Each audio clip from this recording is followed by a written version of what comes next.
Pour faire la topologie à l'intérieur d'ArcGIS Pro, c'est pas très compliqué non plus de ce côté-là. Donc, dans la vidéo précédente, ce que j'avais fait, c'était la notion de map topologie ici.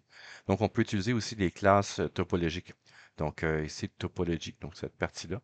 Et donc, je pourrais cliquer dessus et de pouvoir l'utiliser. Évidemment, je devrais être aussi en mode édition pour corriger mes éléments topologiques, donc des erreurs s'il y en a.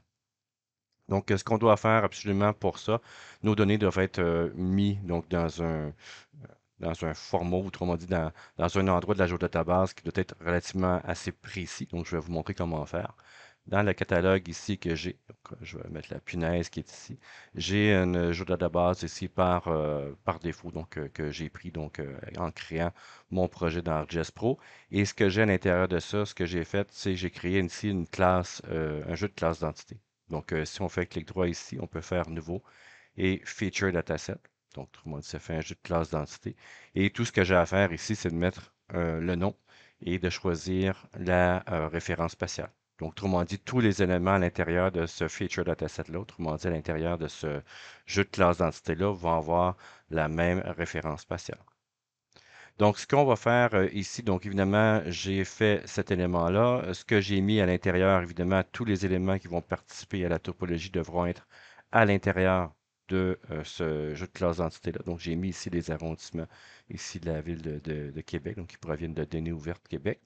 Et j'ai aussi créé une topologie. Donc, dans la topologie ici, ben, je peux aller la supprimer ici pour vous montrer comment la créer. Donc, clic droit ici, Nouveau, et vous avez Topologie. Voilà. Donc, ici, il va me demander quelques éléments de base, donc le nom, donc je peux le laisser comme ça. La notion de tolérance ici, les notions de rang, donc je peux les laisser par défaut. On va commencer par la base ici. Et je peux aller chercher toutes mes classes d'entités. Donc ici, il n'y a seulement qu'une seule classe d'entité qui est possible dans mon jeu de classe d'entité. Donc, c'est pour ça que j'en ai seulement qu'une ici et je peux cocher cet élément-là.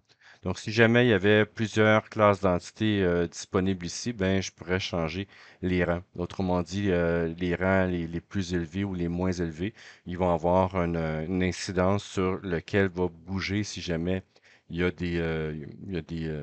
des erreurs topologiques. Autrement dit, s'il y en a un qui a un rang plus élevé qu'un autre, ben, c'est celui qui le rend moins élevé qui devrait en principe bouger pour s'adapter à celui qui le rend plus élevé. Donc, si on avait des données qui n'avaient pas la même précision, bien évidemment, on va essayer de faire des rangs pour dire, ben, celle qui a moins de précision va s'aligner sur celle qui a une plus grande précision.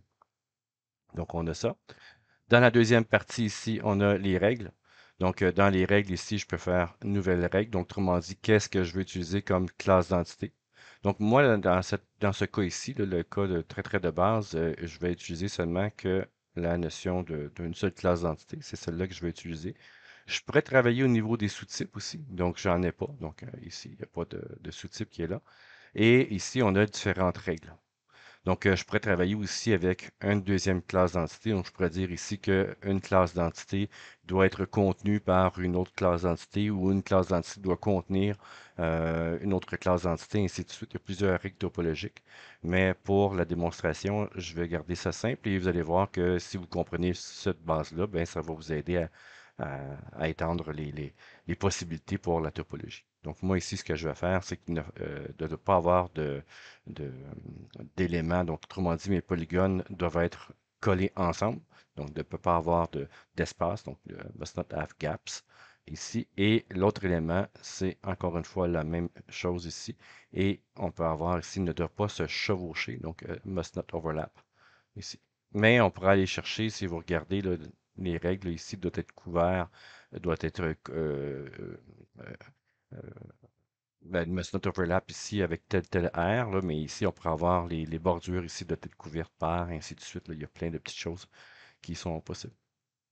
Donc, je vais utiliser ceci et dans le sommaire, ben, j'ai mes éléments, donc les classes d'entité, mes règles qui sont là et je peux faire terminer.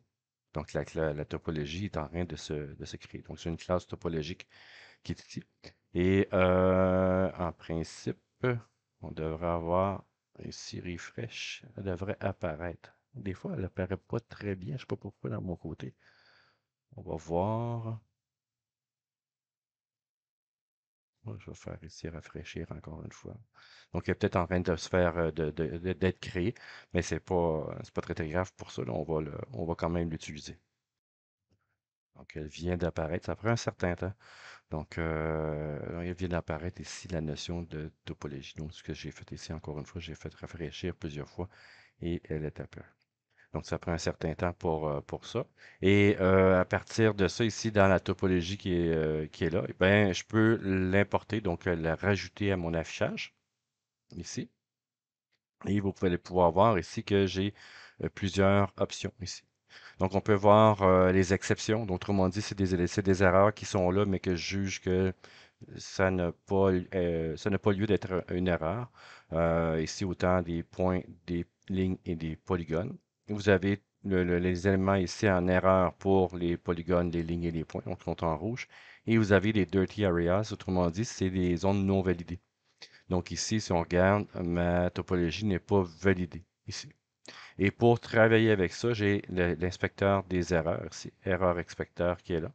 Donc, moi, il s'affiche en bas ici.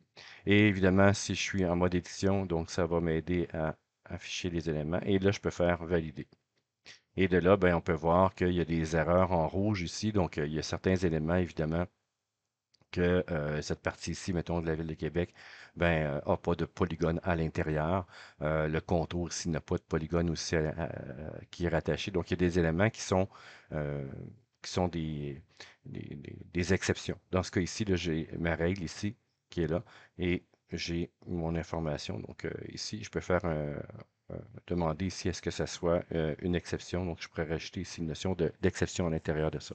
Donc, je pourrais dire ici que ce soit une exception pour cette partie-ci. Donc, je pourrais sélectionner ou vérifier mes éléments. Donc, ça, c'est possible d'être fait ici. Donc, si j'ai fait un clic droit, on ne le voit pas ici. Il affiche dans mon autre écran. Mais je vais faire ici un imprime écran. Ça va peut-être vous aider à voir. Euh, donc, on va le faire ici. Voilà. Donc, ça ressemble ici à ceci. Donc, j'ai fait un clic droit sur le 1 ici. Donc, ça me permet de voir faire clignoter le polygone absolument en question. Là, c'est des polygones ici, là, mais l'entité en question, zoomer, déplacer vers les pop-up, ainsi de suite. Et je peux faire ici Mark as exception. Donc, autrement dit, c'est de déclarer comme étant une exception. Donc, j'accepte, je- je ne trouve pas que c'est une erreur. Donc, je l'accepte et vous pouvez aussi effacer cette exception-là, comme quoi ici, ah, je me suis trompé ou j'ai changé d'idée. J'accepte maintenant cet élément-là comme étant une erreur. Donc, ici, je vais faire ça.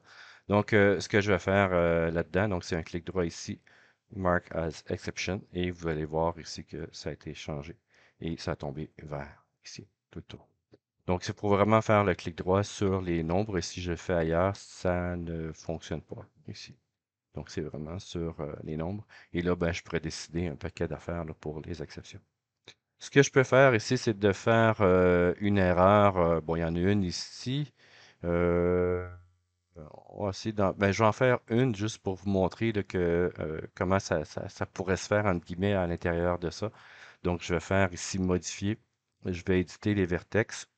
Évidemment, je devrais faire une sélection pour ici là-dedans. Donc, éditer les vertex qui sont là. Donc, évidemment, je peux faire la topologie de carte aussi à l'intérieur de ça. Mais ce que je vais faire, c'est que je vais sélectionner seulement un élément et je vais simuler une erreur ici.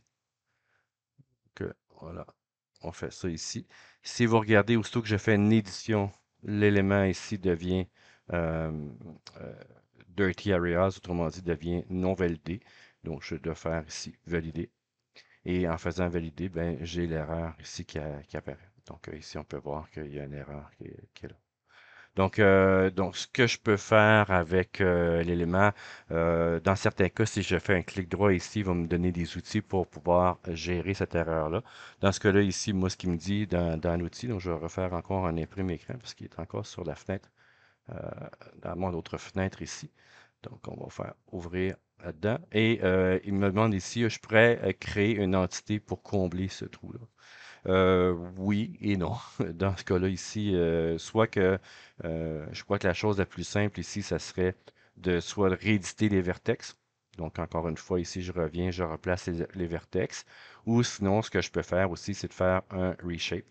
Donc, autrement dit, de dire, ben, cet élément-là, j'aimerais que tu le refasses. Donc, autrement dit, ce que ça a fait, c'est qu'en faisant le reshape ici, en traçant une ligne, les deux polygones se sont mis ensemble. Et bon, l'erreur est toujours là. Oui, pourquoi? Parce que j'ai fait une édition, donc je suis en mode, ici, en mode 2T area. Et à partir de là, ben, ce que je dois faire, évidemment, validate. Et je ne devrais plus avoir de problème ici. Moi qui en ai encore peut-être un petit peu, ouais, c'est ça. Faudrait que je le retravaille plus que ça. Donc ici, le reshape, juste pour vous montrer qu'est-ce que ça peut donner, là, si je travaille avec ces éléments-là, je peux faire des choses de ce type-là. Et ce que ça permet de faire ici, en principe, ouais, il faudrait peut-être que je le fasse plus avec un autre élément. Ici, il n'a pas été, il a pas été rajouté par là. Mais, ouais, c'est ça. Donc, ça fait reshape. Ça veut dire que celui que j'ai sélectionné, c'est le remodeler. Donc, je pourrais le retravailler comme ça ici. Ou ce que je pourrais faire aussi avec les notions de edge, là, avec les notions de topologie, j'ai l'élément qui est sélectionné ici et je pourrais faire un reshape. Donc, à partir de ça, donc je vais sélectionner ceci et je peux remodeler mes éléments et en mode topologique, en principe, oh, failed ici, il faudrait que je regarde, je pense que c'est à cause de mon erreur, mais je devrais être capable de refaire mes informations. Donc ici, voilà. Donc ici, c'est à cause de l'erreur qui ne fonctionne pas. Et là-dedans, donc, ce que ça permet on peut voir quand je fais de l'édition de topologie de carte, ben, ça permet de refaire l'option en question. Donc, évidemment, si je m'applique un peu plus pour les erreurs, je vais pouvoir retravailler la notion de cet élément-là et de corriger l'erreur qui est ici. Donc, bon, évidemment, ça serait de réutiliser les vertex ou de retravailler la notion du shape ou de recoller aussi les éléments. Donc, il y a plusieurs manières de faire pour ça. Et une fois que ça c'est fait, donc, je fais encore une fois valider. Il va valider selon l'étendue dans laquelle je suis. Voilà. Et s'il y a des erreurs, bien évidemment, il va me l'afficher. Je crois que l'erreur, elle semble encore là. Ouais, c'est ça. Donc, il faudrait que je la retravaille pour ça. Mais il y a quelques petites erreurs ici, là. Je crois que c'est des erreurs que j'ai faites moi-même et qu'il faudrait que je corrige. Mais en gros, c'est ça, c'est de recoller les éléments et d'utiliser les outils pour pouvoir le faire. Ce qu'on pourrait aller faire ici, c'est d'aller voir l'autre partie. Donc, il semblerait ici, donc, must not have gap. Autrement dit, bon, on peut voir même, il y a un espacement entre les deux polygones qui sont là. Donc, si je zoome très, très précis, là, on peut voir qu'il y a un espacement ici entre les deux éléments. Et ce qu'on peut faire aussi, il y a un autre outil, Align Edge ici, donc qui me permet de dire, ben, aligne-toi, ce polygone-là, aligne-toi sur l'autre. Et tout ce qu'il a fait, c'est qu'il a comblé l'espacement. Et de là, ici, ben, je vais tomber en Dirty Area, autrement dit en zone non validée. Donc, je vais faire un zoom arrière ici.